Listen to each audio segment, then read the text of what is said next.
மேஷ ராசிக்காரங்கள் இல்ல மேஷ லக்கணக்காரங்களுக்கு உங்களோட வாழ்க்கை துணை எப்படி இருப்பாங்க அப்படின்றத இப்ப பார்க்க போறோம். ஏன்னா மேஷத்துக்கு 7ஆம் அதிபதி பார்த்தீங்கன்னு வச்சுக்கங்க, சுக்கிர பகவான் வர்றாரு.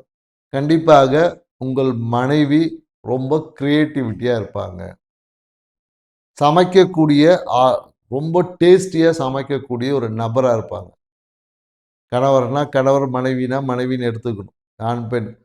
உங்களுடைய வரக்கூடிய வாழ்க்கை துணை என்பது அதிகமான கிரியேட்டிவ்ஸ் நெறைய இருக்கும். அதேபோல என்னன்னாக்கா, அவங்க கிட்ட நெறைய கலைநயம், அந்த மியூசிக் கத்துக்கிறது, பாட்டு பாடுறது, இந்த மாரியான நெறைய விஷயங்கள் அவங்க கையில இருக்கும். எப்பொழுதும் பார்த்தீங்கன்னா, தன்னை சுத்தி வாசமா இருக்கணும். எப்பொழுதும் குளிச்சுட்டு நல்லா ஃப்ரெஷ்ஷா இருக்கக்கூடிய ஒரு நபராக கண்டிப்பா இருப்பான்.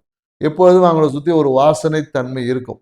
நல்ல ஃப்ராக்ரன்ஸ் அடிக்குது, சென்ட் அடிக்குது. இந்த மாரி ஏதோ ஒரு விஷயங்கள அடித்துக்கொண்டு தான் அவங்க இருப்பாங்க.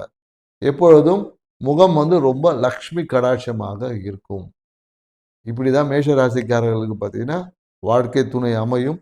ஸோ உங்க வாழ்க்கை துணை அப்படிதான் இருக்காங்கன்னா, ஜஸ்ட் தம்ஸ் அப் போடுங்க.